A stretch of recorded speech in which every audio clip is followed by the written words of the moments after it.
बिस्मिल्लाहिर्रहमानिर्रहीम। Discrete mathematics की आज की इस क्लास के अंदर मैं आप सब लोगों को वेलकम करता हूँ।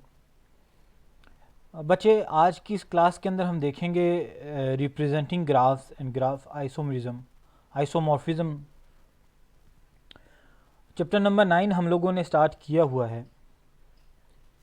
सबसे जो पहली बात है इसके अंदर हम देखेंगे इंशाल्लाह representing graphs and graph isomorphism. दूसरे नंबर पे हम कनेक्टिविटी देखेंगे।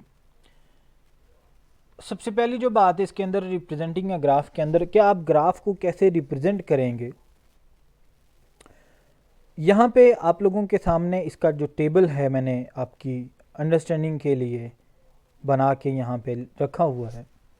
वर्टेक्स जो है, आप अगर इस ग्राफ को देखें, यहाँ पे जो हमारे पास वर्टिसेस आ रहे हैं जी वो ए बी सी और डी हैं। और अगर हम इनके एडजेसेंट वर्टिसेस की बात करें तो उसमें है क्या है, ए के अगर एडजेसेंट देखेंगे, ए के एडजेसेंट में बी है, सी है और डी है। मतलब ए किस किस के साथ कनेक्टेड है, आसान लफ्ज़ों में अगर बात की जाए। और अगर हम बात करें बी की, तो बी के जो एडजेसेंट हमारे पास वर्टिसेस आएंगे वो कौन कौन से आएंगे, कि बी किन किन वर्टिसेस के साथ कनेक्टेड है। बी एक ए के साथ कनेक्टेड है और एक डी के साथ कनेक्टेड है। इसी तरह सी की अगर बात करते हैं, सी जो है ए के साथ कनेक्टेड है और डी के साथ कनेक्टेड है। और डी की अगर बात करते हैं तो डी बेसिकली ए के साथ भी कनेक्टेड है, बी के साथ भी कनेक्टेड है, सी के साथ भी कनेक्टेड है। तो इस तरह से हम अपने ग्राफ्स को रिप्रेजेंट कर सकते हैं। नेक्स्ट जो हमारे पास एग्जांपल है, इनिशियल वर्टिसेस कौन कौन से हैं और टर्मिनल वर्टिसेस कौन कौन से हैं।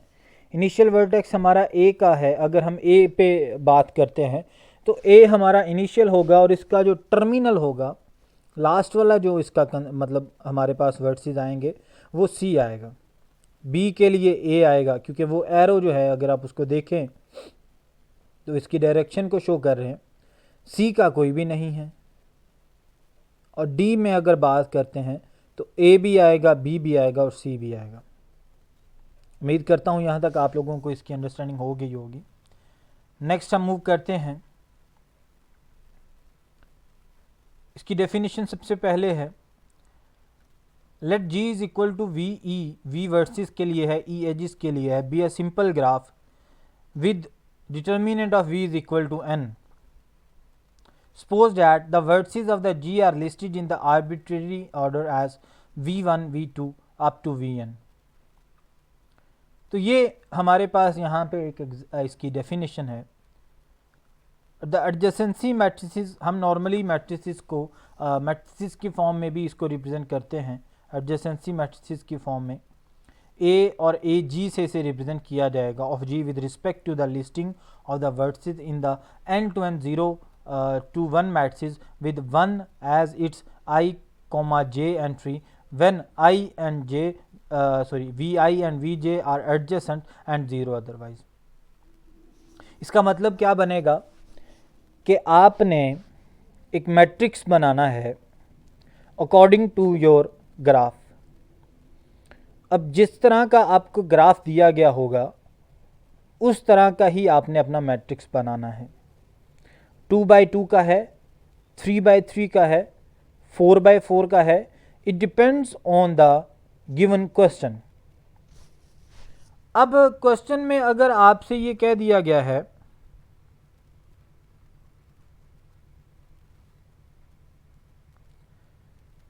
आपको, अगर ये बात जो है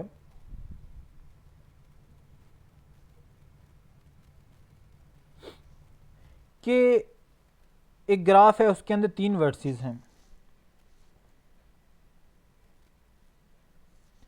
या 4 वर्टिसेस हैं,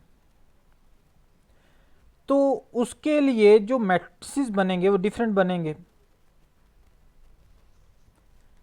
हम एक एग्जांपल की मदद से इस चीज़ को अंडरस्टैंड करते हैं। एग्जांपल करने से पहले मैं आप लोगों को बस इतना बताना चाहूँगा कि 1 हमने कहाँ पे पुट करना है और 0 कहाँ पे पुट करना है। बच्चे याद रखिएगा, जब वी आई और वी जे जो हैं वो एडजेसेंट होंगे आई जो है बेसिकली रोज को रिप्रेजेंट करता है, जे कॉलम को रिप्रेजेंट करता है। तो अगर हमारा वी आई और वी जे जो है वो एक दूसरे के एडजेसेंट हैं तो वहाँ पे हम 1 पुट करेंगे, और अगर वो एक दूसरे के एडजेसेंट नहीं हैं तो हम क्या करेंगे, वहाँ पे 0 पुट करेंगे। अब आसान लफ्ज़ों में अगर इसे लिखा जाए कि ए आई जी, बेसिकली ए आई जी उसके मेंबर्स को, एलिमेंट्स को शो करता है मैट्रिक्स के। If V I comma V J is an edge of G तो 1 आएगा, अदरवाइज 0 आएगा। यहाँ पे आप लोगों की अंडरस्टैंडिंग के लिए एक एग्जाम्पल है। What is the adjacency matrix AG for the following graph G based on the order of vertices A B C D। यहाँ पे 4 वर्सेस बच्चे आपको दे दिए गए हैं, एक A है, एक B है, एक C है, एक D है। अब यहाँ पे जो आपका मैट्रिक्स बनेगा वो 4x4 का बनेगा। सबसे पहला जो है वो A11 है, फिर A12 है, फिर A13 है, फिर A14 है। यहाँ पे अगर हम देखें, ये A11 है आपका, ये A12 है, ये A13 है, ये A14 है। यहाँ पे A21 है, A22 है, A23 है, A24 है। यहाँ पे A31 है, A32 है, A33 है, A34 है, और यहाँ पे A41 है, A42 है, A43 है, A44 है। तो मैट्रिक्स तो आपने बना लिया। अब यहाँ पे 0 क्यों पुट किया गया है, यहाँ पे 1 क्यों पुट किया गया है, इस बात को समझेंगे हम। सबसे पहले है A इंटू ए। अब यहाँ पे A है, यहाँ पे B है, यहाँ पे C है, यहाँ पे D है, और यहाँ पे भी आपके पास A है, B है, C है और D है। अब A इंटू ए यहाँ पे हमने देखना है, तो A बेसिकली A में ए आई और ए जे, लास्ट स्लाइड पे अगर आप मूव करें तो ये यहाँ पे है, v i and v j are adjacent. तो इसके अंदर क्या है, हमने वी आई और वी जे को देखना है क्या वो एक दूसरे के एडजेसेंट हैं। अब ये इस केस के अंदर वो एक दूसरे के एडजेसेंट नहीं है, तो यहाँ पे 0 पुट किया जाएगा। अब ए और बी अगर देखें तो ये एक दूसरे के एडजेसेंट हैं। यहाँ पे ए है और यहाँ पे बी है। हम ए बी को देखेंगे तो ए बी क्योंकि वो एक दूसरे के एडजेसेंट हैं तो यहाँ पे 1 पुट किया जाएगा। इसी तरह ए सी को देखेंगे, वो भी एक दूसरे के एडजेसेंट है, यहाँ पे 1 पुट किया जाएगा। और इसी तरह ए डी है, ये भी एक दूसरे के एडजेसेंट है, तो यहाँ पे 1 पुट किया जाएगा। अब सेकेंड रो पे आ जाए, second row first column A21 के बी ए को हम देखेंगे, और बी और ए का आपस में जो रिलेशनशिप है वो दूसरे के एडजेसेंट हैं, तो यहाँ पे 1 पुट किया जाएगा। फिर बी को देखना है, बी क्योंकि अकेला है, ये बी के साथ कनेक्टेड नहीं है, मतलब ये एक ही है, वो ए आई तो है, ए जे हमारे पास यहाँ पे नहीं है। जिस तरह ए आई था, ए जे नहीं था, वो एक दूसरे के एडजेसेंट नहीं थे। यहाँ तो इसका सेल्फ लूप होता है, इसका अपने साथ उसका इट सेल्फ जो हमारे पास अगर एडजेसेंसी होती तो हम इसको 1 पुट करते, लेकिन यहाँ पे क्योंकि हमारे पास उस तरह की एडजेसेंसी नहीं बन रही, तो यहाँ पे जो वैल्यू आएगी वो आपकी क्या आ जाएगी, वो आपके पास 0 ही आएगी। अब बी सी को हम देखेंगे, क्योंकि ये हमारे पास बी है और ये थर्ड हमारे पास यहाँ पे सी है, तो बी सी भी हमारे पास कनेक्टेड नहीं है, उनकी आपस में एडजेसेंसी नहीं है, तो यहाँ पे भी जो वैल्यू पुट की जाएगी वो 0 ही किया जाएगा। और इसी तरह 1 है बी और डी के लिए, ये दोनों एक दूसरे के साथ कनेक्टेड हैं और ये एक दूसरे के एडजेसेंट हैं, मतलब एडजेसेंसी जो है कंडीशन है क्यों, यहाँ पे बेसिकली 1 पुट किया जाएगा। इसी तरह ये सी ए है, सी रो है, ए कॉलम है, सी और ए को देखेंगे एक दूसरे के एडजेसेंट हैं, 1 पुट करेंगे। फिर सी और बी को देखना है, ये एक दूसरे के एडजेसेंट नहीं है, 0 पुट करेंगे। फिर हमने सी और सी को देखना है, ये भी क्योंकि लूप नहीं बन रहा तो ये भी हमारा 0 ही पुट किया जाएगा। और सी और डी क्योंकि एक दूसरे के एडजेसेंट है, यहाँ पे हम 1 पुट करेंगे।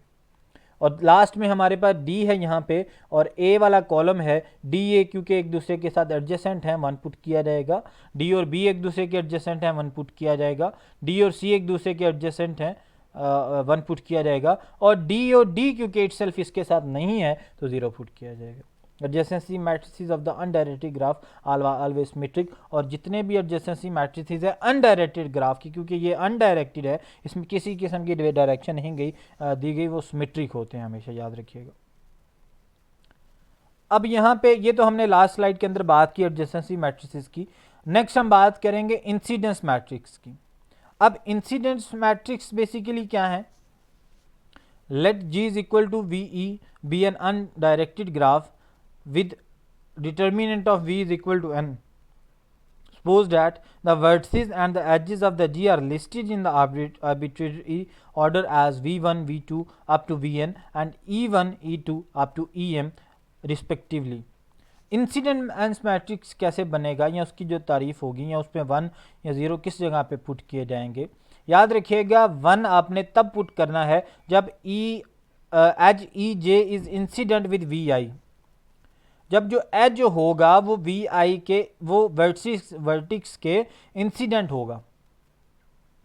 Incident matrix of the G with respect to this listing of the vertices and edges is the n cross m 0 1 matrix with 1 as its I, j entry with edge when edge ej is incident with vi and 0 otherwise। तो यही वो बात है, हम इसको एक example की मदद से अंडरस्टैंड करते हैं यहाँ पे। अब यहाँ पे हमारे पास टोटल जो एजेस हैं वो 6 हैं, जबकि वर्टिसेस है हमारे पास 4। तो यहाँ पे A आएगा, B आएगा, C आएगा, D आएगा, वर्टिसेस हम ले लेते हैं। और यहाँ पे हमारे पास जो है E आ जाएगा, हाँ चले V और V1, V2, V3, V4, vertex 1, vertex 2, vertex 3 और वर्टेक्स 4। और यहाँ पे हम E1, E2, E3, E4, E5 और E6 ले लेते हैं कि हमारे पास जो एजेस बन रहे हैं बेसिकली। अब अगर आप देखें A और A, तो इसका एज बेसिकली बन रहा है I और J का, मतलब VI और I जो बेसिकली J है, इनका आपस में एज है, तो यहाँ पे 1 पुट किया जाएगा। इसी तरह A और B को अगर हम रिलेट करवाएंगे और A और B का भी एज है, तो यहाँ पे 1 पुट किया जाएगा। लेकिन A और C की बात करते हैं तो A और C जो है बेसिकली वो यहाँ पे उनका जो एज है वो नहीं बन रहा, तो उसके लिए हम 0 पुट करेंगे। और फिर हम बात करते हैं A और D की, और A और D भी जो है बेसिकली उसका एज नहीं बन रहा, वो उसका तो वहाँ पे 0 पुट किया जाएगा। A और E की बात करते हैं तो वहाँ पे जो है बेसिकली उसका एज बन रहा है, तो हम वहाँ पे 1 पुट करेंगे। और F के साथ अगर हम इसको रिलेट करवाएंगे तो यहाँ वहाँ पे फिर 0 आएगा। यहाँ पे 1 2 3 4 5 की फॉर्म में है। सबसे पहले हम 1 को देखते हैं। 1 में हमारा जो है वो बनेगा जी, उसका 1 पुट किया जाएगा। 2 में भी हमारा जो है वो बन रहा है, तो फिर भी हम उसमें 1 पुट करेंगे। लेकिन 3 अगर हम देखें यहाँ पे जो है ये वाला जो है, अब ये A जो है बेसिकली डायरेक्ट जो है 3 के साथ नहीं कनेक्टेड, तो यहाँ पे 0 पुट किया जाएगा। 4 जो है बेसिकली ये है, ये D2 C, इसमें भी A आपका ये है, ये डायरेक्ट उससे कनेक्टेड नहीं है, इनका एज नहीं बनेगा, यहाँ पे 0 पुट किया जाएगा। जबकि 5 जो है बेसिकली ये A to C वाला, इसमें आपका उसके साथ डायरेक्ट मतलब उनका एज बन रहा है, तो यहाँ पे 1 पुट किया जाएगा। और ये जो है आपका 6 वाला, सॉरी ये है बेसिकली के आउटर जिसे कहते हैं या लूप जिसे कहते हैं बेसिकली, तब भी आपका जो है उसके साथ उसका एज नहीं है, तो वहाँ पे 0 ही पुट किया जाएगा। Incident matrices of the derivative graph contain 2 ones per column for the edges connected to vertices and 1 per column for the loop. Isomorphism of graph बड़ा ज़रूरी मौजू है, पेपर पॉइंट ऑफ व्यू से भी बड़ा इंपॉर्टेंट है। The simple graph G1 is equal to V1 E1 and G2 is equal to V2 E2 are isomorphic if there is a bijection and one to one and on to function f from v1 to v2 with the property that a and b are adjacent in g1 if and only if f of a and f of b are adjacent in g2 for all a and b in v1. हमारे पास दो graph हैं, एक G1 है, उसके लिए जो vertices हम लेंगे V1 लेंगे, एज जो लेंगे E1 लेंगे. इसी तरह G2 है, उसके लिए जो वर्टिक्स लेंगे V2 लेंगे और एज जो लेंगे वो E2 लेंगे. तो अगर वो आइसोमॉर्फिक तब होंगे जब उनके दरमियान बाइजेक्शन हो, मतलब 1 to 1 फंक्शन है या ऑन टू फंक्शन है, और फ्रॉम V1 to V2 उन दोनों के वर्टिसेस के दरमियान, और उनके दरमियान एडजेसेंसी होनी चाहिए G1 के दरमियान G2 की. इस तरह के जो फंक्शन है वो आइसोमॉर्फिज्म कहलाते हैं. बेसिकली याद रखिएगा बच्चे, ये तो टेक्निकल टर्म है. आइसोमॉर्फिज्म हम यूज़ करते हैं सिमिलैरिटी के लिए, कि दो ग्राफ आपको दे दिए जाएं और पूछा जाए कि क्या ये आइसोमॉर्फिज्म है कि नहीं, तो सिंपल लफ्ज़ों में हम ये कहेंगे कि वो आपसे ये पूछ रहे हैं कि ये क्या ये सेम है, सिमिलर है कि नहीं है. अब कौन सी ऐसी कंडीशंस हैं, कौन सी ऐसी प्रॉपर्टीज़ हैं जिनकी बेस पे हम ये बताते हैं कि क्या आपके जो ग्राफ हैं वो एक दूसरे के सिमिलर हैं कि नहीं हैं. In other words, G1 and G2 are isomorphic if their vertices can be ordered in such a way that the adjacency matrices mg1 and mg2 are identical. इसको हम एक नेक्स्ट एग्जांपल है उसकी मदद से देखेंगे. सबसे पहले हम ये देखेंगे कि इसकी कुछ और डिटेल्स भी हैं. From a visual standpoint, G1 and G2 are isomorphic if they can be arranged in such a way that their display are identical. Unfortunately, for two simple graphs, each with n vertices, there are n factorial possible isomorphism that we have to check in order to show that these graphs are isomorphic. However, showing that two graphs are not isomorphic can be easy. तो सबसे पहली बात तो ये है, मैंने जिस तरह पहले बात की कि ऐसी कौन सी प्रॉपर्टीज़ हैं, ऐसे कौन से करेक्टरिस्टिक्स हैं जिनकी बेस पे हम ये स्पेसिफाई करते हैं कि क्या these graphs are isomorphism or not. सबसे पहला है, they must have the same number of vertices, they must have the same number of edges. उनके सेम नंबर ऑफ वर्सेस होने चाहिए, उनके सेम नंबर ऑफ एजेस होने चाहिए और उनकी डिग्री सेम होनी चाहिए. Note that two graphs that differ in any of these invariants are not isomorphic. तो इन तीनों में से अगर कोई एक भी रॉन्ग हो जाता है तो वो सेम नहीं आता, तो आपके जो ग्राफ होंगे वो आइसोमॉर्फिक नहीं होंगे. But two graphs that match in all of them are necessary isomorphic. हम एक एग्जांपल की मदद से देखते हैं. आपको एक एग्जांपल दे दी, are the following two graphs are isomorphic.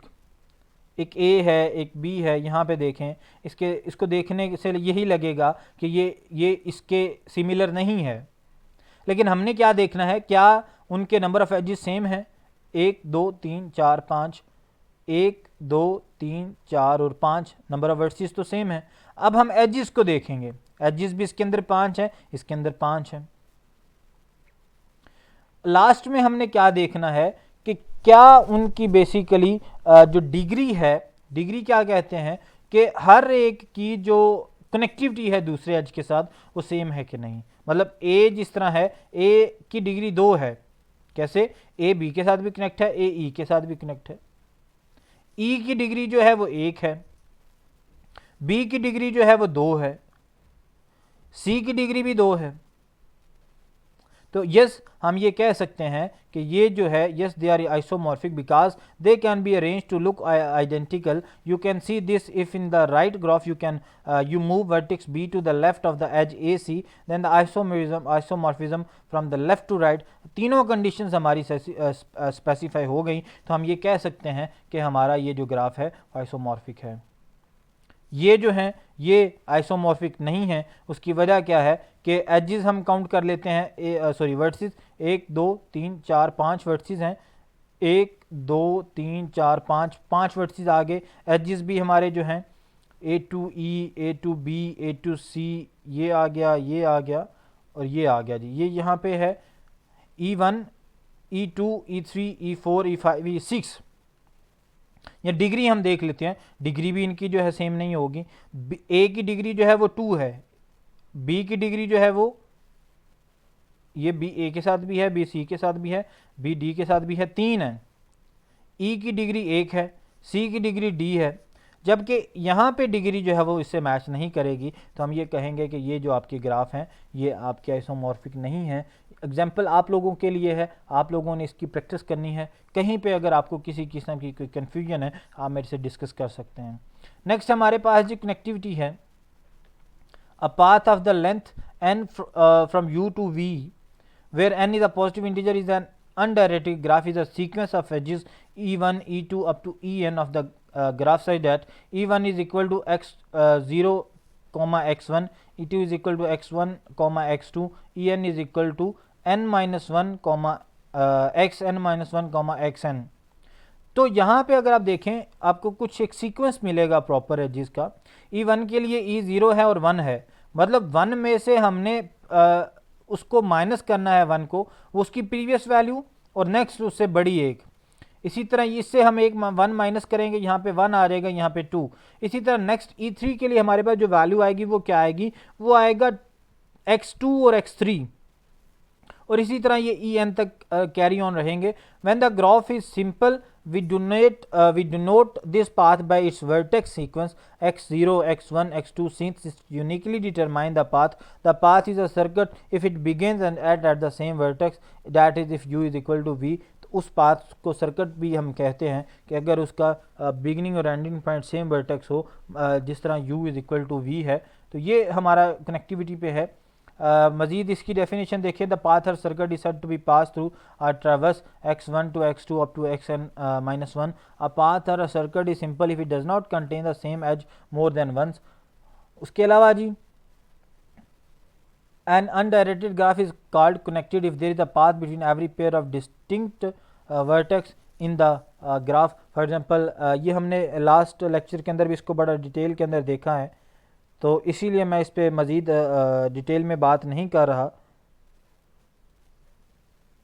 अगर आपको फिर भी मज़ीद किसी किस्म की कन्फ्यूजन है तो आप मेरी लास्ट वाली जो वीडियो है उसको देख सकते हैं, और हम इंशाल्लाह इस पर फिर डिटेल में उस क्यूरी को रिजॉल्व करने की कोशिश करूँगा मैं। Any two computer network can communicate if and only if the graph of this network is connected. ज़ाहिर सी बात है वो दोनों आपस में कनेक्टेड होंगे तो वो तभी कम्युनिकेट कर सकेंगे। A graph consisting of only one vertex is always connected because it does not contain any pair of distinct vertex. तो ये बेसिकली हमने लास्ट लेक्चर के अंदर भी इसको डिटेल के अंदर देखा कि क्या ये कनेक्टेड ग्राफ हैं कि नहीं है। बिल्कुल ये हमारे जो है कनेक्टेड ग्राफ हैं। जो ये वाला ग्राफ है आपका कनेक्टेड है, ये वाला जो ग्राफ है कनेक्टेड है, लेकिन ये जो है ये क्योंकि ये मुकम्मल ए और बी सी डी से सेपरेट है तो इसको हम कहेंगे कि ये कनेक्टेड नहीं है। ये भी आपका जो है कनेक्टेड नहीं है क्योंकि इसमें जो आपका सी और एफ है आपस में कनेक्टेड नहीं है। या आप इस तरह से कह सकते हैं कि ये जो डी है बेसिकली ये इसके साथ कनेक्टेड नहीं है, तो हम इसको यहाँ पे नहीं कंसिडर करवाएंगे कनेक्टिविटी के अंदर। उसके बाद ग्राफ डेट इज़